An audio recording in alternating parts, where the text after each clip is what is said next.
Bismillah. Assalamualaikum warahmatullahi wabarakatuh.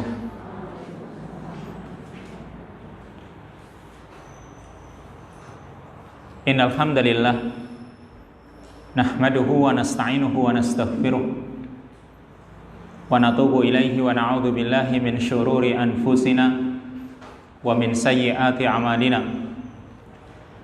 May yahdihillahu fala mudhillalah wa may yudlil fala hadiyalah. Asyhadu an la ilaha illallah wahdahu la syarikalah wa asyhadu anna Muhammadan abduhu wa rasuluh. Allahumma salli wa sallim wa barik ala nabiyyika wa rasulika Muhammadin wa ala alihi wa ashabihi wa man sara ala nahjihi wa iqtafa asarahu ila yaumil qiyamah. Akhwati fillah, a'azanallahu jami'an. Ibu-ibu, akhwat sekalian yang dimuliakan oleh Allah, alhamdulillah pada kesempatan yang baik ini kita masih diberi nikmat oleh Allah Subhanahu wa taala, dan alhamdulillah kita masih bisa bermajlis kembali di salah satu rumah dari rumah-rumah Allah ini. Semoga Allah Subhanahu wa taala senantiasa menambahkan untuk kita ilmu yang bermanfaat, dan juga Allah menjadikan amal kita amal yang saleh. Insyaallah masih kita kaji kitab Husnul Afaf lil Muslimat min Adillatil Kitabi was Sunnah yang ditulis oleh beliau Syekh Fahad bin Abdul Aziz Asy-Syuwairikh hafizahullahu taala. Kitab yang menjelaskan tentang benteng-benteng agar seorang wanita muslimah atau agar kaum wanita muslimat memiliki al-afaf, yaitu sifat menjaga diri. Dan ini diambilkan dari Quran dan Sunnah. Pada pembahasan terakhir dari kitab yang kita kaji ini, sudah kita bahas tentang benteng yang pertama, supaya kaum wanita muslimat memiliki sifat afaf, bisa menjaga diri mereka. Maka benteng yang pertama yaitu as-sam'u wa ta'ah li amrillahi ta'ala wa rasulih, yaitu mendengar dan taat kepada perintah Allah dan Rasulnya. Ini landasan yang terpenting, karena kalau seorang wanita muslimah tidak mau mendengar dan tidak mau taat kepada Allah dan Rasulnya, sulit, bahkan untuk menjaga Islamnya saja sulit. Maka sekarang pada sore hari ini kita kaji yang kedua, Hisnul Qarari fil Bait. Benteng yang kedua yaitu Al-Qarar fil Bait, agar tetap berada di rumah. Artinya ini hukum asal seorang wanita muslimah itu betah di rumah. Kalau seorang wanita kok sudah tidak betah di rumah, maka perlu ditanyakan di sini, kenapa dia tidak betah? Karena asalnya seorang wanita muslimah dia pasti betah di rumahnya, kecuali kalau ada hajat, ada keperluan.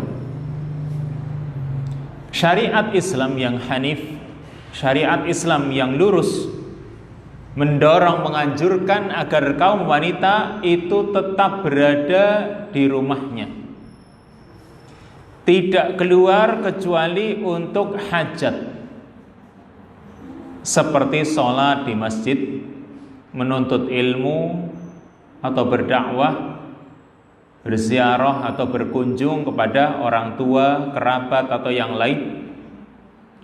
Tapi tentunya ya, semua itu dengan ketentuan-ketentuan yang harus dijalankan oleh seorang wanita muslimah ketika dia keluar dari rumahnya. Allah Subhanahu wa taala berfirman dalam surat Al-Ahzab ayat yang ke-33. Allah mengatakan waqarna fi buyutikunna. Ini Allah mengatakan waqarna fi buyutikunna. Dan hendaklah kalian itu tetap berada di rumah-rumah kalian. hendaklah kalian itu tetap tinggal di rumah-rumah kalian. Perhatikan ayat ini. Ini ayat yang Allah Subhanahu wa taala perintahkan kepada para istri Rasul sallallahu alaihi wasallam yang mereka adalah ummahatul mukminin. Ibu-ibunya kaum mukminin. Mereka itu ibu kita. Yang tentunya mereka dijaga oleh Allah Subhanahu wa taala. Karena mereka yang menjadi teladan kita. Mereka yang menyampaikan ilmu kepada kita. Mereka yang membimbing kita. Karena itu mereka pun dibimbing oleh Allah Subhanahu wa taala seperti di ayat ini Allah mengatakan waqarna fi buyutikunna.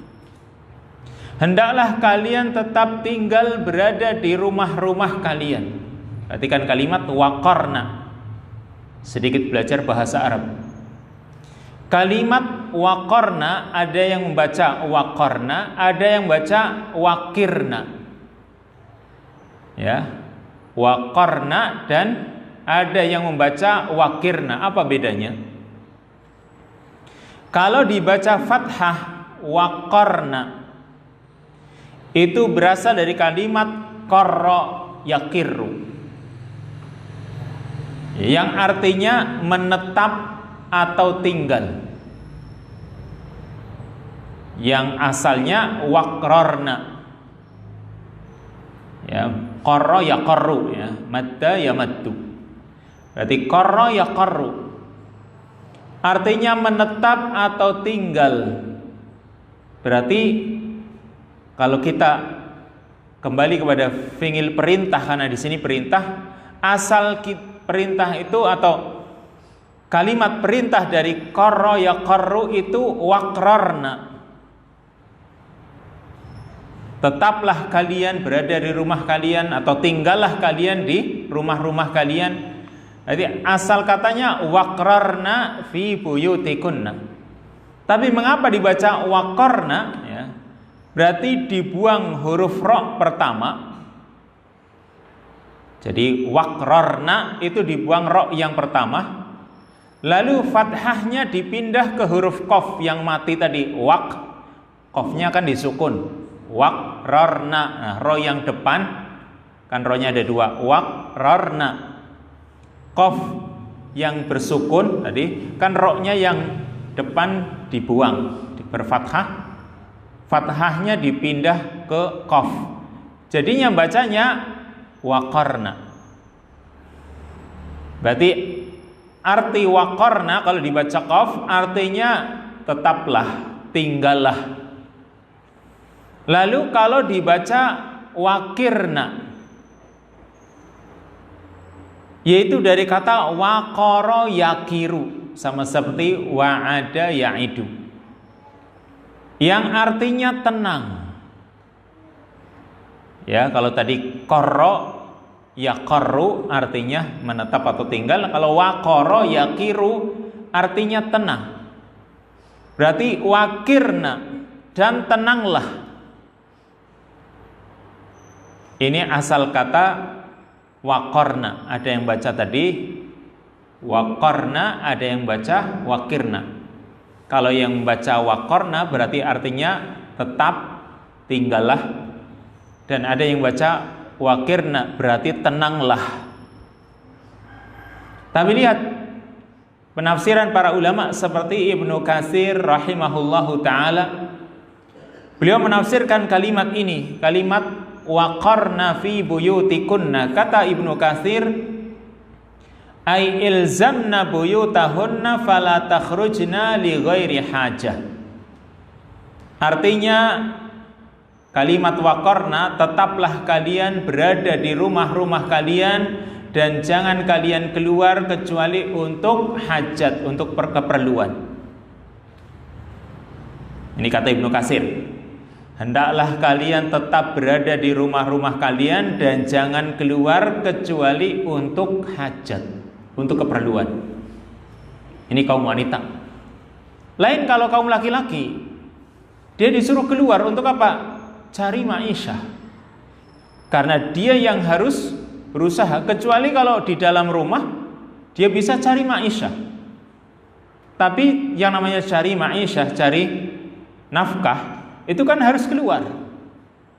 Karena yang bertugas, yang berkewajiban mencari nafkah itu kaum laki-laki, mereka yang disuruh keluar. Fantashiru fil ardi, bertebaranlah kalian di muka bumi ini, wabtaghu min fadlillah, carilah karunia Allah. Mereka keluar. Sedangkan kaum wanita terbalik, ya. Mereka itu disuruh berada di dalam rumah. Jangan keluar kecuali kalau ada hajat. Ini kata Ibnu Katsir. Dan Imam Al-Qurtubi beliau mengatakan, yang artinya bahwa sekalipun ayat ini ditujukan kepada para istri Nabi, tapi kaum wanita yang lain atau kaum wanita muslimah yang lain juga termasuk dalam ayat ini. Ya, mereka masuk dalam khitab ayat ini. Jadi khitab ayat ini, ya, atau khitab ini atau ayat ini ditujukan kepada mereka kaum wanita. Sekalipun tadi asalnya yang diajak bicara oleh Allah itu adalah para istri Nabi, waqarna fi buyutikunna. Tapi bukan hanya untuk para istri Nabi, tapi juga kaum wanita muslimah yang lain. Tapi mengapa kok yang disebut adalah para istri Nabi atau ummahatul mukminin? Ini tasyrifan lahum, kata Al-Imam Al-Qurtubi, sebagai bentuk penghormatan kepada mereka. Allah mengajak bicara para istri Nabi karena mereka lah orang-orang yang pantas untuk diajak bicara oleh Allah, untuk ditujukan khitab ini kepada mereka. Karena mereka lah yang paling berhak untuk menerapkan ajaran-ajaran Allah dan Rasul-Nya. Ini kalimat waqarna fi buyutikunna. Maka di sini tadi ulama memberikan takyid, batasan, yaitu kalau ada hajat. Perhatikan, di dalam hadis yang diriwayatkan oleh Bukhari dan Muslim dari Aisyah radhiyallahu anha, qalat, Aisyah menuturkan, kharajat saudatu ba'dama duribal hijab lihajatiha wa kanat imra'atan jasimatan la takhfa ala man ya'rifuha.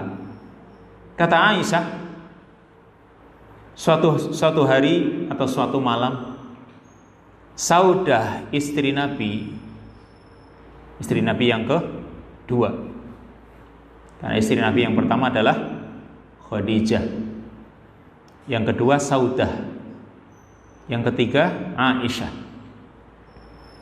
Nah, Saudah diceritakan oleh Aisyah, suatu hari dia keluar atau pas malam hari dia keluar, ba'dama duribal hijab, setelah ditetapkannya perkara hijab atau setelah diwajibkannya wanita memakai hijab, yaitu berjilbab.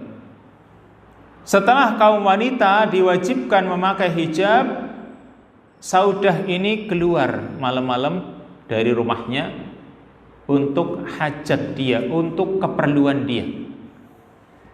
Dan kebetulan kata Aisyah, wa kanat imra'atan jasimatan. Saudah ini orang yang besar, artinya orang yang tinggi dan gede. La takhfa ala man ya'rifuha, tidak samar bagi orang yang mengenalinya. Jadi sekalipun dia setelah turun ayat perintah untuk menutup diri, yaitu pakai hijab, menutup diri mereka, pakai jilbab, kan nggak nampak. Tapi Saudah karena tubuh perawakannya besar, tinggi, tidak samar bagi orang yang mengenalnya. Faro'aha Umar bin Al-Khattab, maka ketika keluar dilihat oleh Umar bin Al-Khattab, yang Umar bin Al-Khattab kenal, ini wanita ini siapa. Nah, faqala, maka Umar bertanya, ya Saudah, ama wallahi ma takhfaina alaina fanduri kaifa takhrujin. Kata Umar, wahai Saudah. Jadi tahu Umar ini adalah Saudah, istri Nabi Shallallahu Alaihi Wasallam. Sungguh demi Allah, kata Umar, engkau ini tidak samar bagi kami kaum laki-laki. Tapi perhatikan, lihatlah keadaanmu ketika kamu keluar. Maksudnya yang dipahami oleh Umar bin Al-Khattab, kaum wanita disuruh memakai hijab, dan mereka juga disuruh untuk tinggal di rumah-rumah mereka. Maka ketika keluar, Umar pun tanda tanya, kenapa keluar? Dan ketika keluar juga sudah dikenali oleh orang. Qalat, Aisyah menuturkan, fan kafa'at raji'atan wa Rasulullah sallallahu alaihi wasallam fi baiti wa innahu la yata'asha wa fi yadihi arkun. Maka Saudah pun inkafa'at, dia menolak dirinya, maksudnya dia mengekang dirinya, raji'atan sambil kembali pulang ke rumah. Dan Rasulullah SAW waktu itu berada di rumahku, kata Aisyah. Wa innahu la yata'asha, dan Rasul waktu itu sedang makan malam di rumah Aisyah, karena mungkin jatah malamnya pas di rumah Aisyah. Wa fi yadihi arkun, di tangan Nabi SAW ada susu, beliau sedang minum. Fadakhalat, maka Saudah pun masuk. Faqalat, Saudah pun bertanya kepada Rasul SAW, ya Rasulullah, inni kharajtu li ba'di hajati faqala Umar kada wa kada. Wahai Rasulullah, sesungguhnya aku tadi keluar karena ada sebagian hajatku, karena aku punya keperluan. Dan ternyata Umar radhiyallahu anhu, dia mengatakan kalimat ini dan itu. Jadi sepertinya Umar itu melarangku, mengekangku supaya aku tidak keluar. Qalat, maka Aisyah menuturkan ketika Saudah ini tadi melaporkan dirinya kepada Rasul bahwa dirinya itu gak jadi pergi karena Umar mengatakan ini dan itu. Fa'auhallahu ilaihi, kata Aisyah, maka Allah memberikan wahyu kepada Nabi SAW. Summa rafa'anhu wa innal arq fi yadihi.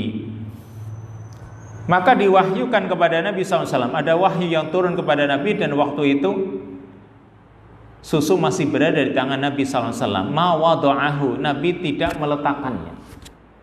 Faqala, Nabi pun mengatakan, turun wahyu kepada beliau, beliau pun mengatakan, innahu qad adina lakunna an takhrujna li hajatikunna. Sungguh Allah telah mengizinkan kalian jika kalian ingin keluar untuk hajat-hajat kalian.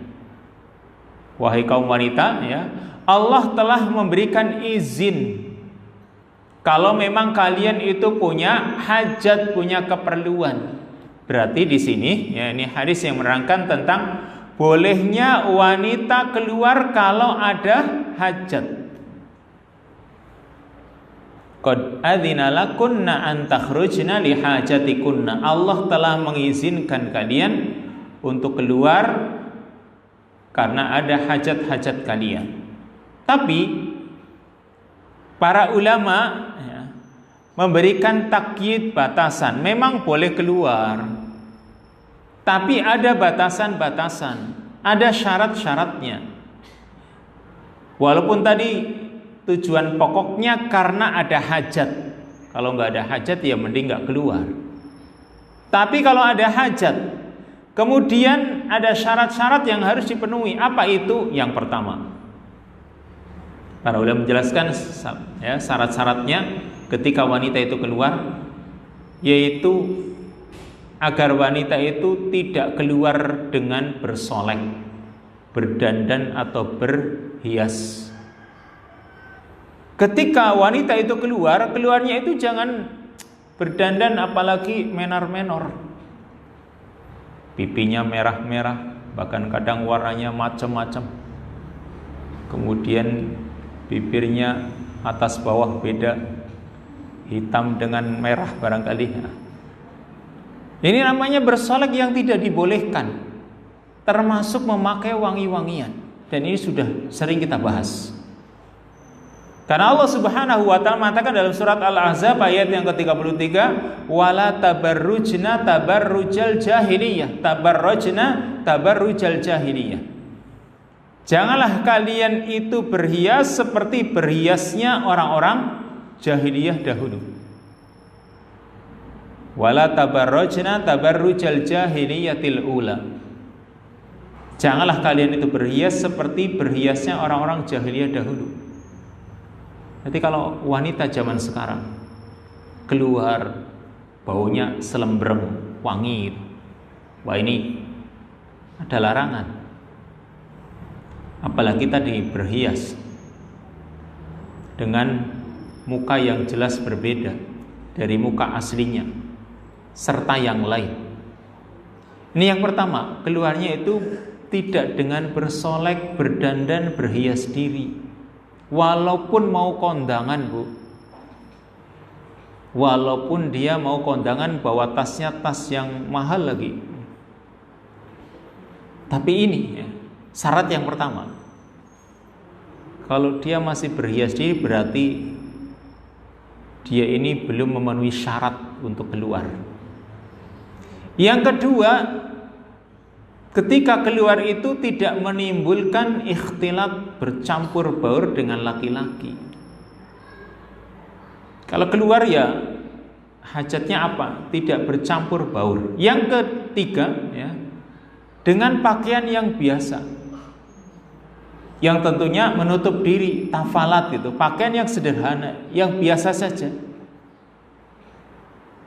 yang tidak menimbulkan orang itu terpancing karena melihat mungkin dari segi warnanya, atau mungkin dari segi bahan pakaiannya, atau mungkin dari segi ya, hiasan-hiasan pada pakaian tersebut, tapi keluar pakai pakaian yang biasa.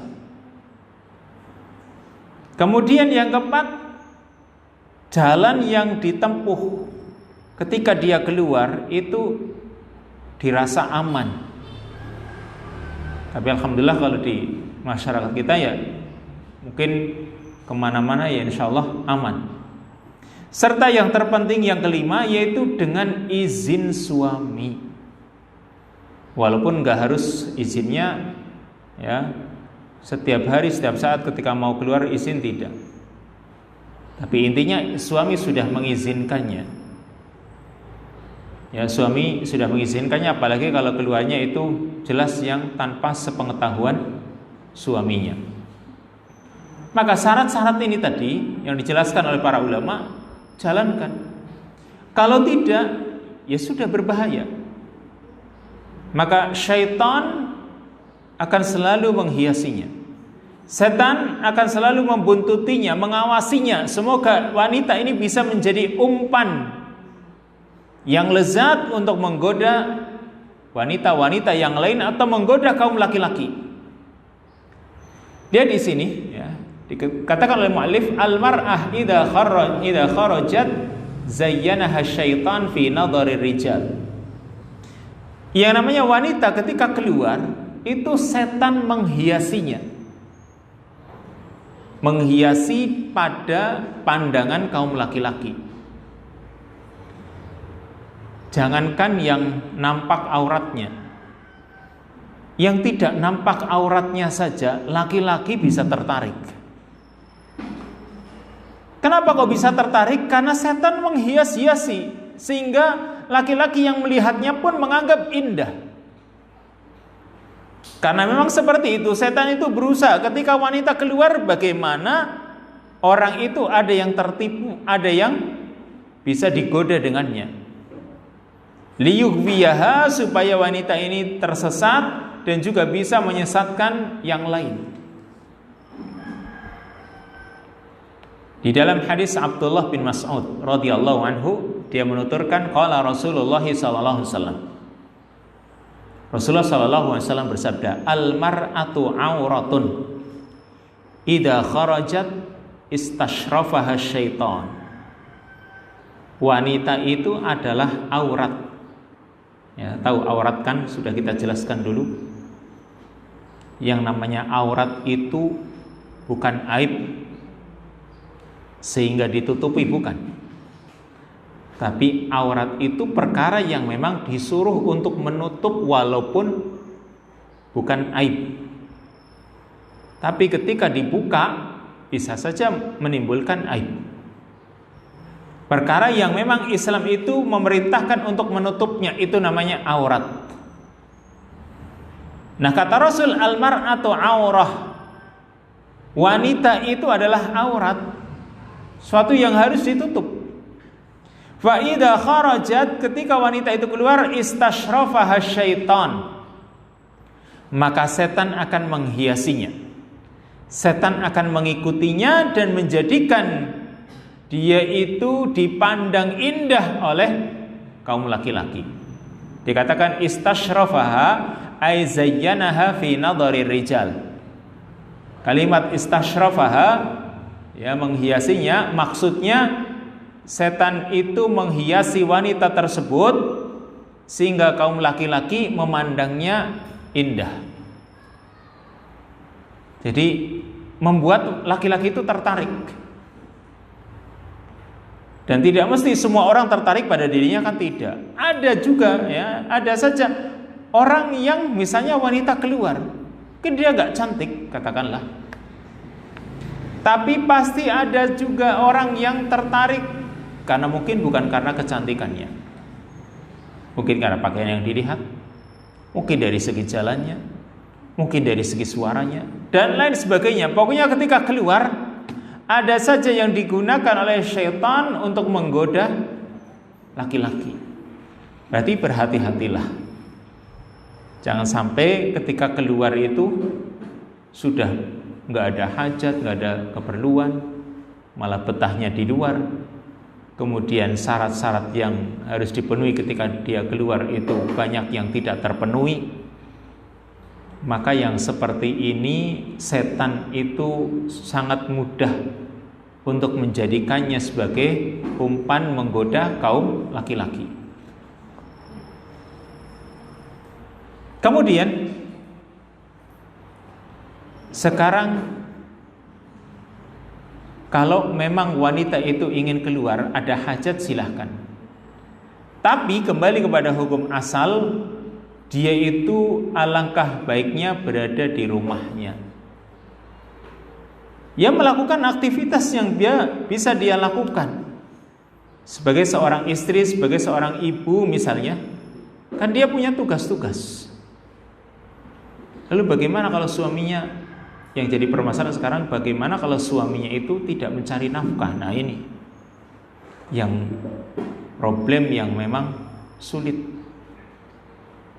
Kalau suaminya itu tidak mencari nafkah atau tidak bertanggung jawab, ini yang berat. Berarti yang namanya laki-laki ini butuh ilmu. Ketika dia berkeluarga, dia butuh ilmu. Apa tugas dan tanggung jawab dia sebagai seorang laki-laki? Malah istrinya yang disuruh bekerja, sungguh, ya. Ini laki-lakinya berarti butuh ilmu. Karena hukum asalnya itu tadi, laki-laki yang bekerja, dia yang mencari nafkah. Istrinya berada di rumah, dia melakukan aktivitas apa yang bisa dia lakukan di rumah. Berarti kan di sini keutamaan wanita yang sholat di dalam rumahnya, atau fadlu sholatil mar'ati fi baitiha, keutamaan sholat wanita yang dilakukan di rumahnya. Jadi urusan sholat pun kalau bisa di rumahnya. Perhatikan hadisnya.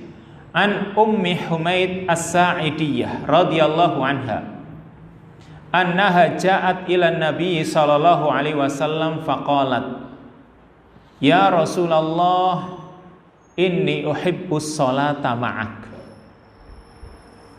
Hadis dari Ummu Humaid As-Sa'idiyah radhiyallahu anha. Ceritanya dia datang menemui Nabi sallallahu alaihi wasallam. Dia ingin curhat. Faqalat, dia pun berkata, ya Rasulullah, inni uhibbus sholata ma'ak. Wahai Rasulullah, sungguh aku senang kalau sholat bersamamu wahai Rasul. Itu sholat jadi makmum, sholat bersamamu wahai Rasul. Karena memang sholatnya Rasul itu sholat yang paling baik. Tidak ada orang yang lebih baik sholatnya dibanding Rasul Shallallahu Alaihi Wasallam. Dan memang dengan keikhlasan sehingga membuat orang pun tenang. Sehingga ada di sini Ummu Humaid As-Sa'idiyah, dia ingin atau dia senang kalau sholat bersama Rasul, dia sebagai makmum. Qala, apa kata Rasul sallallahu alaihi wasallam ketika Ummu Humaid ini curhat kepada beliau? Kata beliau, qad alimtu annaki tuhibbina sholata ma'i. Sungguh aku sudah tahu, aku sudah paham. Ya, aku tahu kalau engkau ini senang sholat bersamaku. Tapi perhatikan di sini. Wa sholatuki fi baitiki khairun min sholatiki fi hujratiki. Wa sholatuki fi hujratiki khairun min sholatiki fi dariki. Wa sholatuki fi dariki khairun min sholatiki fi masjidi qaumiki. Wa sholatuki fi masjidi qaumiki khairun min sholatiki fi masjidi. Kata Nabi sallallahu alaihi wasallam, ya, sungguh aku tahu bahwa kamu senang sholat bersamaku, tetapi sholatmu yang kamu lakukan di bilikmu, ya, di bilik, yaitu di dalam kamar, ada kamar lagi, namanya bilik lah. Itu khairun min sholatiki fi hujratiki, lebih baik daripada sholatmu di kamarmu yang luas. Jadi di dalam kamar kan mungkin kadang ada ruangan. Dalam kamar ada ruangan sempit yang di situ untuk sholat, itu namanya bilik barangkali di dalam kamar. Maka di situ lebih baik daripada di kamar yang lebih luas tadi. Wa sholatuki fi hujratiki khairun min sholatiki fi dariki, dan sholatmu di kamarmu itu lebih baik dari sholatmu di rumahmu. Di dalam kamar lebih baik daripada di luar kamar. Sekalipun masih dalam rumah, tapi di kamar, di dalam kamar lebih baik. Lalu, ya, wa sholatuki fi dariki khairun min sholatiki fi masjidi qaumiki, dan sholatmu di rumahmu itu lebih baik daripada sholatmu di masjid kaummu, di musola istilahnya kalau di zaman sekarang, atau langgar gitu ya, namanya masjidul qaum. Sholatmu di rumahmu lebih baik daripada sholatmu di musola, tempat atau di dekatmu, atau di masjid kaum namanya. Wa sholatuki fi masjidi qaumiki khairun min sholatiki fi masjidi, dan sholatmu di masjid kaummu lebih baik daripada sholatmu di masjidku ini. Di masjidku apa? Masjid Nabawi, bayangkan. Lebih baik dari sholat di Masjid Nabawi. Sholat di kamarnya lebih baik daripada sholat di Masjid Nabawi. Nah, kadang ini yang jadi permasalahan. Kadang wanita mendengar hadis-hadis Nabi Shallallahu Alaihi Wasallam tentang keutamaan sholat jamaah, mereka iri kadang.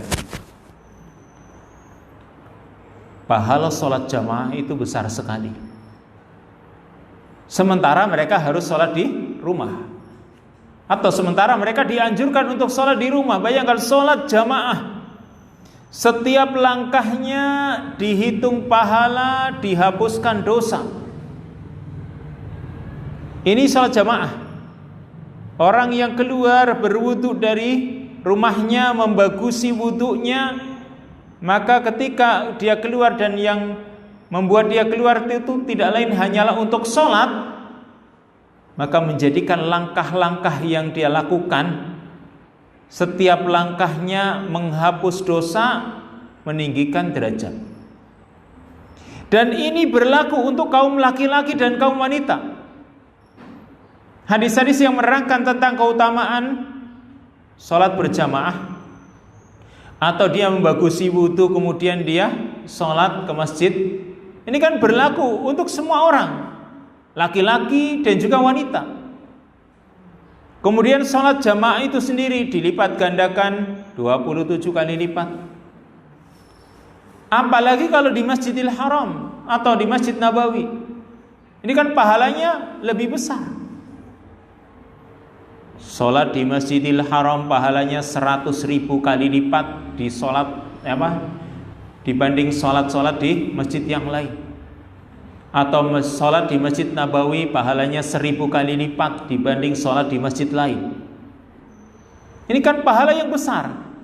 Wanita ketika mendengar yang seperti ini, kalau memang hatinya tertarik untuk mendapatkan pahala, tapi dia lebih memilih anjuran Nabi Shallallahu Alaihi Wasallam untuk berada di rumahnya, insya Allah Subhanahu wa Ta'ala tidak akan menyia-nyiakan pahala untuknya. Kalau memang dia, andai kata jadi seorang laki-laki, dia akan melakukannya. Tapi kan kadang begini, kalau misalnya panjenengan Bu jadi seorang laki-laki, apa mesti ketika ada panggilan adzan semangat? Ya sekarang lihat suami panjenengan lah. Oh, nek bojoku si ora. Jangan. Itu yang jadi contoh kan suami, ini ukurannya ini misal. Walaupun mungkin ada yang protes, suamiku jangan jadi ukuran lah. Aku baik. Nah, perhatikan di sini, suami lah kira-kira jadi ukuran. Kira-kira suami panjenengan itu kalau mendengar adzan semangat enggak, ingin dapat pahala 27 kali lipat? Ingin setiap langkahnya itu dihapus dosanya, kemudian ditinggikan derajatnya, kemudian juga fadilah-fadilah yang lain dari sholat jamaah. Dia semangat apa tidak? Dan kalau dia juga tidak semangat, ya mungkin kalau panjenengan juga jadi seorang laki-laki bisa saja seperti itu. Makanya kalau memang semangat dan yang menghalangi itu karena bimbingan Nabi Shallallahu Alaihi Wasallam bahwa sholatnya seorang wanita di rumahnya itu lebih baik, dan dia punya ayat andai kata dia jadi seorang laki-laki dia akan semangat, semoga dia bisa mendapatkan pahala seperti kaum laki-laki yang semangat. Ini karena tadi yang afdal bagi seorang wanita di rumahnya. Kenapa? Nah ini yang jadi pertanyaan. Kenapa sih kok yang afdal bagi kaum wanita kok di rumah? Laki-laki kok pada gak semangat? Kita-kita yang pingin dapat pahala malah dilarang. Nah itu kadang wanita protes seperti itu. Atau kita-kita sebagai seorang wanita kok malah dianjurkan untuk di rumah, padahal mereka juga ingin semangat dapat pahala yang besar. Perhatikan, kenapa kaum wanita afdolnya itu di rumah.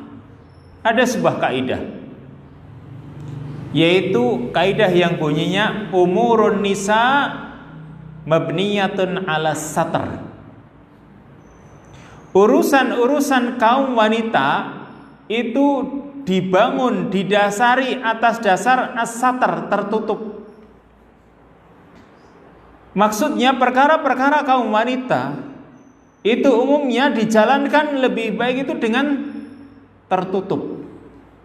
Lihat saja syariat-syariat dalam Islam untuk kaum wanita itu kebanyakan agar wanita itu bisa menutup diri. Ya contohnya hijab lah, jilbab dan sebagainya. Sampai kalau panjenengan lihat itu urusan wanita dimandikan jenazahnya, itu harus tutup semuanya. Kalau kaum laki-laki ketika dimandikan, ya jenazah laki-laki dimandikan, antara pusar sampai lutut itu yang penting ditutup. Yang lain terbuka tidak masalah, karena memang auratnya di situ. Tapi kalau kaum wanita itu ditutup semuanya pakai kain. Itu cara memandikan jenazah wanita yang benar. Ditutup semuanya, walaupun di dalam ruangan, dan memang harusnya di dalam ruangan, bukan terbuka. Sekalipun di dalam ruangan, dan sekalipun yang ada dalam ruangan itu adalah mungkin keluarganya, hukum asalnya ditutup ketika memandikan jenazah wanita. Berarti seperti itu, ya. Ini sebagai kaidah umurun nisa mabniyatun ala satr. Perkara-perkara kaum wanita itu dibangun didasari atas dasar as-satr, yaitu menutup diri. Dan semakin menutup diri wanita itu dalam urusan-urusan ibadah dan lain sebagainya, itu semakin afdol. Contohnya ini tadi salat jamaah. Walaupun tadi ya, ini tidak menafikan kalau memang ada hajat wanita itu punya profesi yang harus dia lakukan di luar rumah, boleh. Tapi ya, harus diingat syarat-syaratnya tadi keluar. Atau mungkin keperluan-keperluan lain dalam kehidupan sehari-hari seperti panjenengan kemari taklim, ya, mau ngaji misalnya. Itu perkara yang dibolehkan, dianjurkan, akan tapi syarat-syarat ketika keluar rumah itu jangan sampai dilupakan. Dan justru ketika kaum wanita itu ingin keluar dari rumahnya, apalagi untuk beribadah kepada Allah seperti jamaah misalnya, atau mungkin mendengarkan kajian, khutbah dan lain sebagainya, justru kaum laki-laki dilarang untuk mencegah mereka. Itu hadis wa Ibnu Umar radhiyallahu anhu anna Nabiy sallallahu alaihi wasallam qala. Hadis dari Ibnu Umar radhiyallahu anhu, dia menerangkan bahwa Nabi sallallahu alaihi wasallam bersabda, la tamna'u nisa'akum al-masajida wa buyutuhunna khairun lahunna. Kata Nabi sallallahu alaihi wasallam, la tamna'u nisa'akumul masajid, janganlah kalian wahai kaum laki-laki menghalangi istri-istri kalian atau kaum wanita dari kalangan kalian untuk pergi ke masjid. Berarti suami nggak boleh melarang istrinya untuk ke masjid. Kalau memang seorang istri itu ingin ke masjid misalnya, ya mungkin karena pas di masjid itu ada kajian, ada ta'lim, dia ingin dengarkan. Karena kalau dengarkan pakai YouTube bosan. Apalagi biasanya kalau mendengarkan kajian pakai YouTube disambi, yang dipikiri malah sambilannya ini. Kan seperti itu, Ibu. Tadinya sih semangat, wah saya nggak ikut taklim, pakai YouTube sajalah. Ternyata baru buka YouTube datang iklan, yang dipikiri iklannya. Iya padahal iklannya baru cuma sebentar. Yang dipikiri iklannya, lupa lagi dengan kajiannya. Belum yang lain. Sehingga memang berkahnya orang mengikuti kajian itu dengan mendatangi majelis-majelis taklim itu sangat besar. Walaupun mungkin sama-sama dapat ilmu. Karena bisa saja begini, yang datang ke pengajian malah ngantuk, yang dengarkan di YouTube atau di Facebook nggak ngantuk. Kira-kira yang dapat ilmu yang mana, Bu? Dan yang di rumah dia dapat ilmu karena nggak ngantuk. Yang datang ke masjid ngantuk, lendean sebentar sudah kelenger. Dia nggak dapat ilmu, tapi ada keberkahan. Jadi dari sisi keberkahan, langkah yang dia langkahkan ketika ke majelis taklim, insya Allah dapat pahala. Nah, kalau misalnya sama-sama konsentrasi dapat ilmunya, dia punya kelebihan, ada keberkahan ilmunya. Karena dia mendatangi, dan ilmu itu memang didatangi, kata Imam Malik, ala ilmu yu'ta wa la ya'ti. Ilmu itu didatangi, bukan mendatangi. Karena kalau mendatangi, kadang orang nggak siap. Contohnya tadi, mendatangi dirinya, dia cuma buka HP, kan mendatangi ilmu. Wah, sudah bisa. Tetapi kadang dia belum siap, belum menata hatinya. Atau mungkin karena ada sambilan saja. Nah, sehingga keberkahan ilmu berkurang di situ. Tapi kalau mereka ingin pergi ke masjid, Nabi melarang para suami, orang tua untuk menghalangi istri-istri mereka, anak-anak perempuan mereka pergi ke masjid. Kata Nabi, la tamna'u nisa'akumul masajid.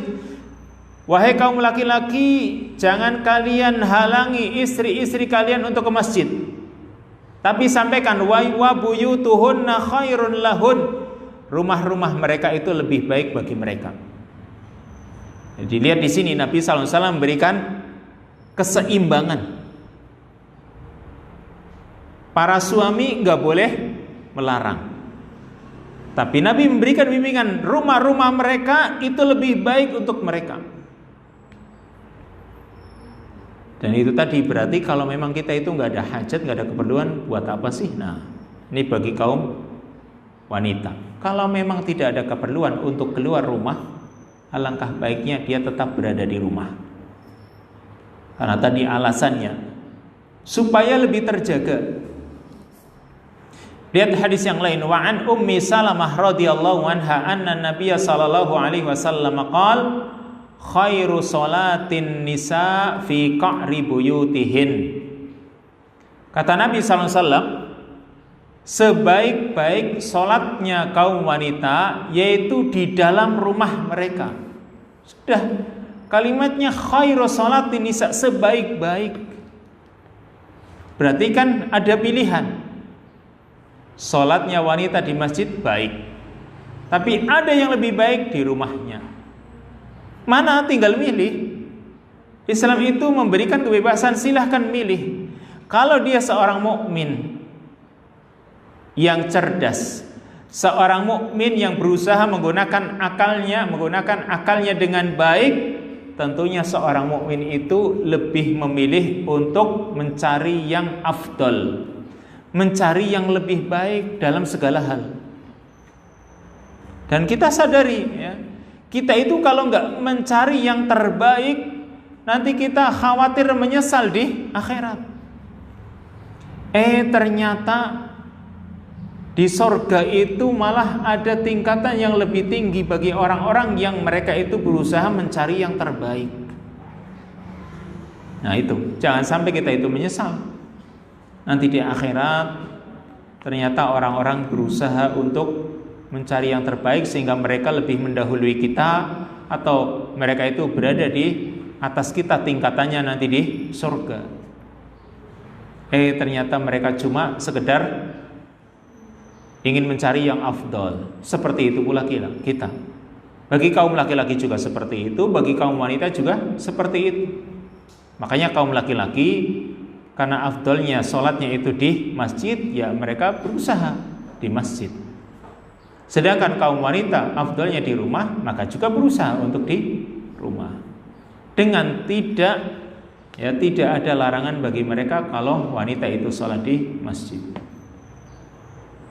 Karena tadi bahkan Nabi melarang, jangan kalian halangi kaum wanita kalau mereka ingin pergi ke masjid. Cukup terangkan saja mana yang afdal. Ini yang kedua.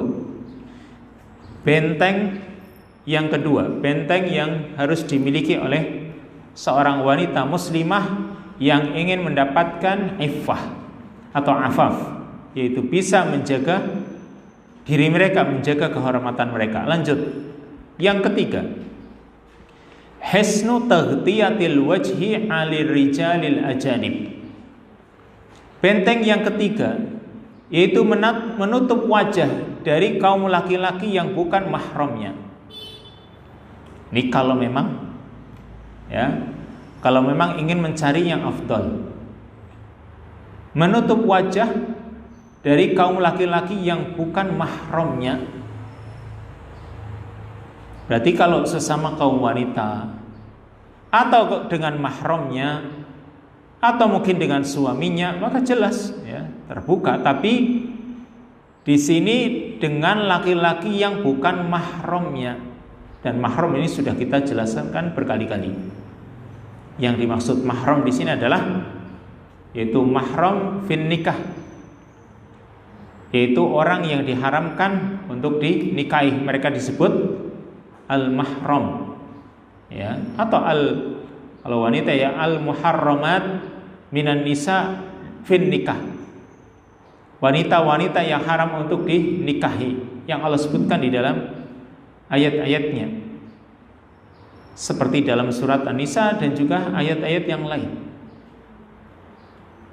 maka orang berusaha mengetahui siapakah mahramnya, karena mahram itu juga penting. Oh ini mahram saya, oh ini bukan. Karena nanti ada hukum-hukum yang berkaitan dengan urusan mahram.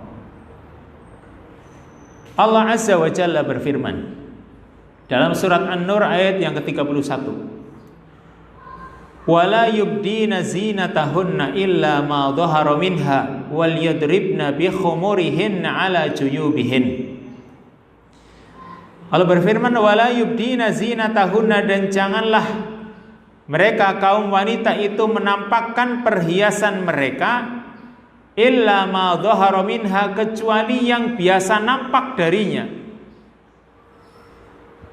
Ada perhiasan yang biasa nampak dari kaum wanita, ya seperti jilbabnya mungkin kadang nampak. Illa ma dhahara minha, kecuali yang biasa nampak.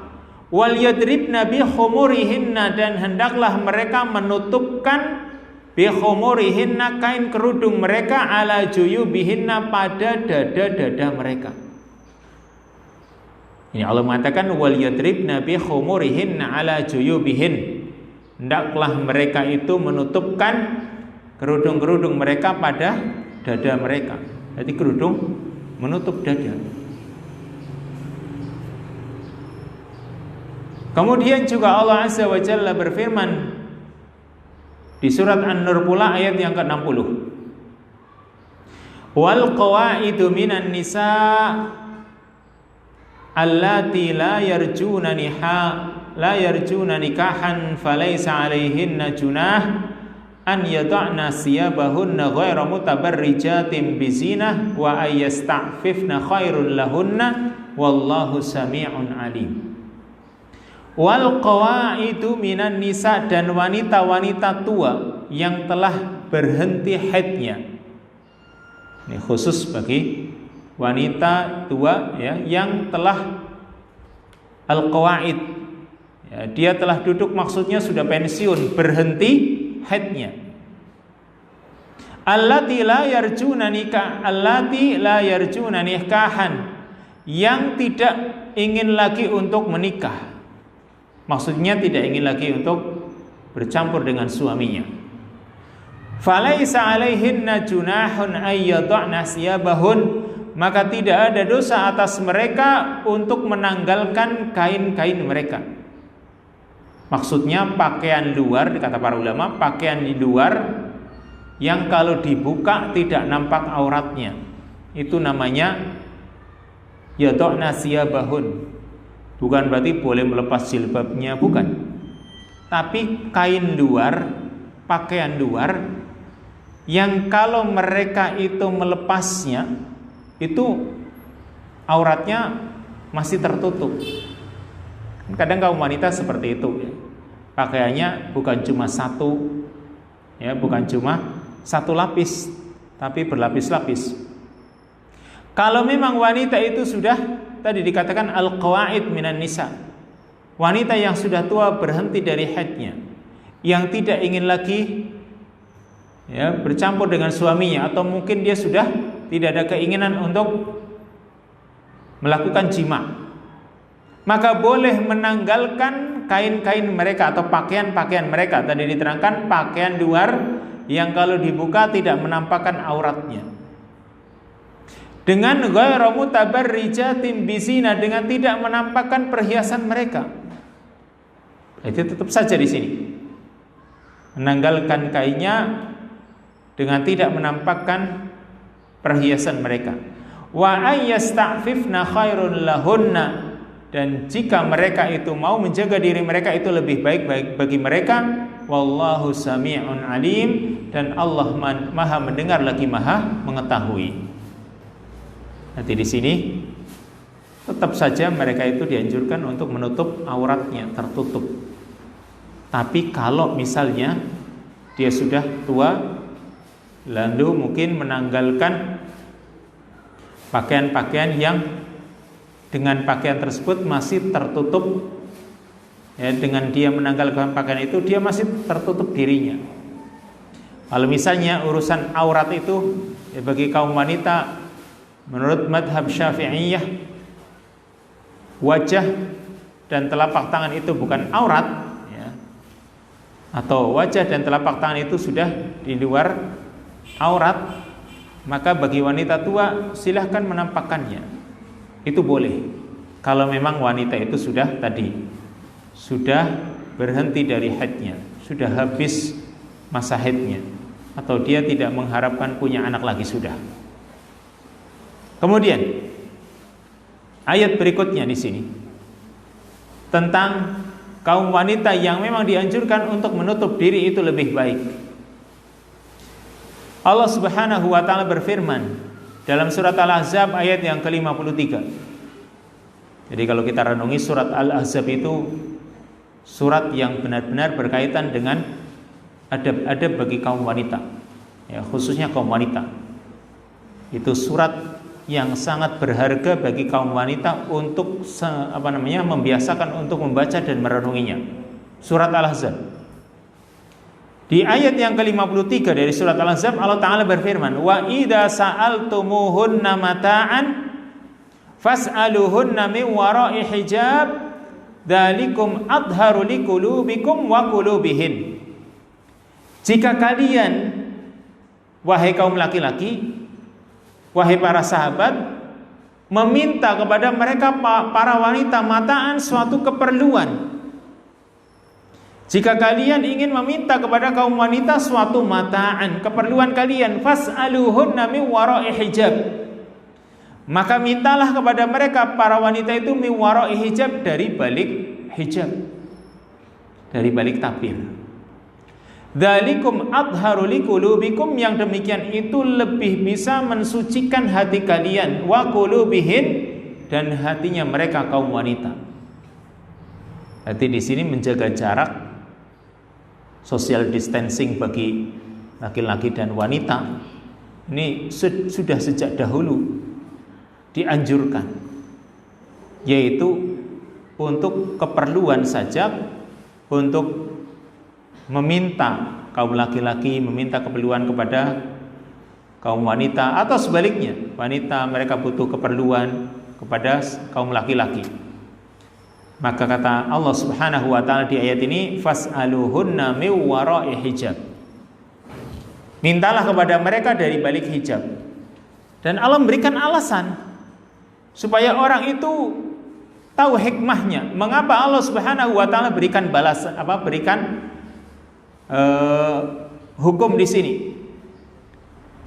Itu Allah perintahkan kita kalau meminta kepada kaum wanita dari balik hijab, Allah berikan alasannya, Allah berikan hikmahnya, atau Allah terangkan hikmahnya, yaitu dzalikum adharu liqulubikum wa qulubihin.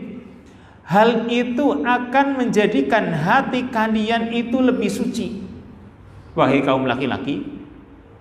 Jadi berbeda dengan kalau melihat langsung, wah, hatinya itu penuh dengan tanda tanya besar.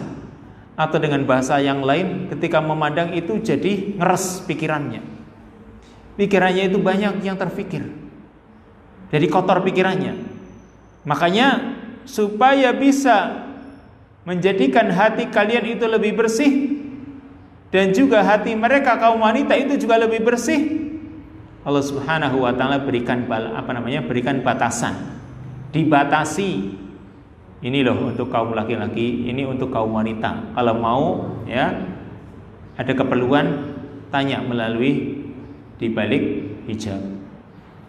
Serta masih banyak ayat-ayat yang lain atau keperluan-keperluan yang lain, urusan-urusan yang lain yang berkaitan dengan hisan yang kedua ini, atau belum kita terangkan tentang taghtiyatul wajah, menutup wajah.